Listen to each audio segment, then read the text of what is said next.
Thank you, Presiding Officer. Every member here in this chamber is here today because of the trust placed in us by the people of Scotland through their votes. Votes that had consequences, votes that, thanks to our system of proportional representation, mattered and allowed people to express their choices. That, Presiding Officer, is what democracy is about, making people's choices matter. Of course, there is more to a modern European democracy than just counting up votes, but when you start to undermine that fundamental, when you seek to deny people what they have voted for, you risk undermining democracy itself. And this places obligations on those of us who win elections. We have to do our best to deliver on the mandates that we are given. But it also obliges us all, when we do not win elections, and very few of us are elected at the first time of asking, to respect the decision of the people, acknowledge the result, and accept the right of the winner to deliver the commitments that they were elected on. Not doing that, denying democracy instead, is a dangerous thing. But it is a thing that people in Scotland are becoming increasingly accustomed to.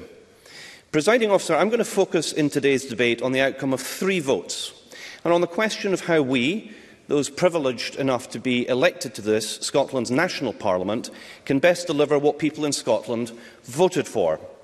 And the first of these is Scotland's overwhelming vote in June 2016 to stay in the European Union. 62% of people in Scotland, a majority in every single council area, voted to remain part of the European Union. No part of Scotland voted to leave. Yet 2 years ago, Scotland was removed from the European Union against our will. So this week, instead of celebrating 50 years of EU membership, of cooperation, of multilateralism, of solidarity between nations, of economic development, of peace, we're stuck instead counting the cost of the Tories' reckless Brexit.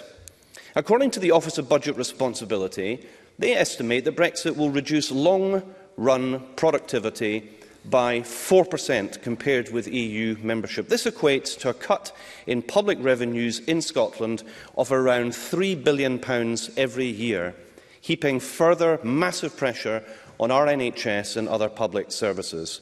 And these statistics are stark, and they mask the human reality of the impact of Brexit. The small businesses going under because of the price of importing, the restaurants and hotels closing rooms and services because they cannot get the staff, the firms passing on to customers their increased costs, helping to fuel record levels of inflation. The academics and scientists no longer involved in world-leading research, unable to get funding to collaborate with peers in the EU, diminishing our ability to innovate, to be at the forefront of discoveries and threatening our world-class standing. The tax revenues that could be used to fund public services, now lost, and the health and social care sectors dealing with a staffing crisis while trying to rebuild from a pandemic. Brexit is harming everyone in Scotland, and there are few reasons to be optimistic. Yes, Presiding Officer, times are tough globally, and every country is suffering from the effects of a pandemic and a global energy crisis. But decades of mismanagement, compounded by the folly of Brexit, have left the UK economy utterly unprepared to weather this storm. European countries comparable to Scotland are wealthier, have lower income inequality in a moment. European countries comparable to Scotland are wealthier, they have lower income inequality, less poverty, higher social mobility, higher and often significantly higher productivity, greater research and development spending and higher business investment than the UK does. The member from the Conservative benches can perhaps explain why. According to other small independent European nations, perhaps the Minister might tell this Parliament how much it costs to see a GP in Ireland and what the prevailing rate of corporation tax is in Ireland. Cabinet Secretary. I note the member from the Conservative benches could not explain why it is that countries comparable to Scotland are so much better off. They are indeed in a position where they have flimsy arguments for the retention of the United Kingdom. Presiding Officer, it gives me no pleasure, none at all, to point out that people in Scotland's decisions to remain in the EU has been vindicated. And since the Brexit referendum, of course, people in Scotland have voted in every single election for people and parties committed to reversing it. In 2017 and 2019 elections to the Westminster Parliament and in the 2021 Scottish Parliament elections, a majority of MPs and MSPs were elected on mandates to hold an independence referendum so that Scotland could apply to rejoin the EU as an independent member state. Which takes me to the second of the three votes I would like to discuss. An independence referendum was on the ballot paper in May 2021 when this Parliament was elected. Don't take my word for it. Believe the leader of the Scottish Conservatives. Because he said in the run-up to that election, I quote him, "People have to be really clear that a vote for the SNP is a vote for another independence referendum." Believe the leader of the Scottish Labour Party when he said in 2016, and I quote, "Mandates come from the electorate in an election. It should be the people of Scotland who decide when the next referendum is." Believe the SNP and Green manifestos, both of which committed to holding a referendum in the clearest possible terms. And which 72 out of 129 of us here, a clear majority in the Scottish Parliament, were elected to deliver. The parties that said, vote for me and there will be no referendum, they lost. And the parties that said, vote for me and we will give you the choice of independence, won. That simple act of placing one's vote next to a candidate or party that pledged in their manifesto an independence referendum is itself an exercise by people in Scotland of their right to choose their constitutional future, a right that used to be accepted across the political spectrum, a right that the Labour government in Wales accepts. It says, and I quote, Presiding Officer, "The UK is conceived as a voluntary association of nations. It must be open to any of its parts democratically to choose to withdraw from the Union.